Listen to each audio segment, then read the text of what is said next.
Vale. Blockchain.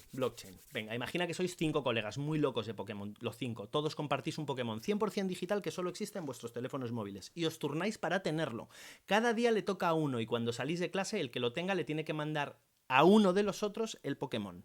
Para que Alicia no engañe a Javi y cuando le toque a él tener el Pokémon, ella no se quede con una copia en su teléfono, como pasaría si le mandase una foto, por ejemplo, usáis una aplicación que sincroniza el móvil de todos los usuarios para que el Pokémon esté siempre en un sitio y no en dos a la vez. Si Alicia manda el Pokémon a Javi, como los 5 tenéis la app descargada, esta se sincroniza con los 5 móviles. Alicia deja de tener el Pokémon que pasa al teléfono de Javi y los 5 podéis ver que es así porque la app lo tiene registrado. Para aseguraros de que nadie tiene el Pokémon más tiempo del que le correspondía, cualquiera puede mirar en la aplicación en qué móviles ha estado y durante cuánto tiempo cada vez que se ha transferido. Si Javi quisiera aprovecharse de Marta, porque Javi es un poco así, e intentase manipular en su móvil el registro para que parezca que Alicia nunca le llegó a dar el Pokémon y así quedárselo un día más, no podría alterar el registro, porque si lo hiciese en su móvil no pasa nada, los otros 4 saben que está mintiendo, incluso el suyo volvería a actualizarse con la verdad, no lo que quiere Javi. Ninguno tiene el control de registro, es el registro el que tiene el control sobre sí mismo, es lo que se llama descentralización. Blockchain es eso, pero con millones de móviles, o en este caso millones de ordenadores sincronizados constantemente y en lugar de Pokémones, lo que mueven son criptomonedas y o NFTs. Si encima cada uno tuviera un nombre en clave, por ejemplo, si Javi fuese Morenito 25 centímetros y Mónica Fucking Money Girl,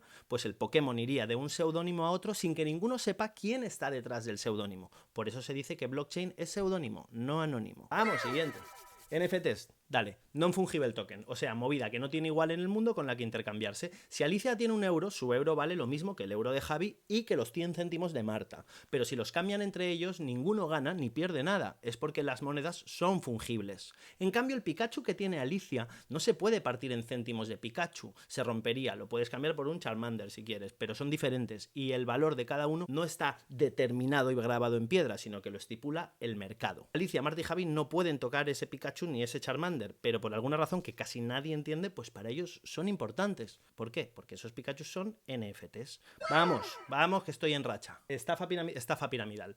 Marta vende mojones rosas que huelen a níspero. Les dice a Javi y a Mónica que los mojones rosas valen 1000 euros, pero que por ser ellos les puede dejar 100 mojones a tan solo 500 euros el mojón. Si luego ellos los venden a 1000 euros, le tienen que dar a Marta 200 euritos y el resto todo para ellos. Javi y Mónica compran los mojones y se ponen manos a la obra. Lo que no sabía nadie era que los mojones no son rosas, están pintados.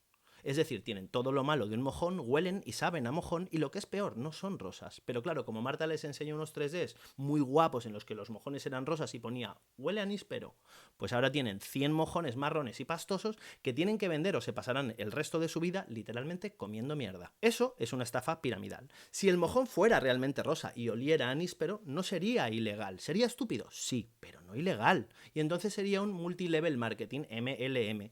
Por ejemplo, Herbalife. Burbuja económica. Vale, en el cole ahora todo Dios quiere Pokémones. Como no todo el mundo tiene uno y unos cuantos controlan la oferta, el precio empieza a subir. El Pokémon que valió 2 céntimos, ahora todos lo quieren por 100 pavos. Y cuando uno paga 100 pavos, pues todos están dispuestos a pagar 500, porque ven que es que esto se vende caro. El que los vendió a 2 céntimos de pronto se ha quedado sin Pokémones y le dice a uno, oye, ¿tú quieres 2 por 500? Tate, yo te los consigo, pero por 600, están un poquito caros. El imbécil le dice que sí. Bueno, pues recompra 2 de los que vendió a 100 por 300, dando la sensación de que valen mucho más y subiendo el precio en ese mercado, cuya mano de pronto ya no es tan invisible como decía Adam Smith. Fíjate, sorpresa.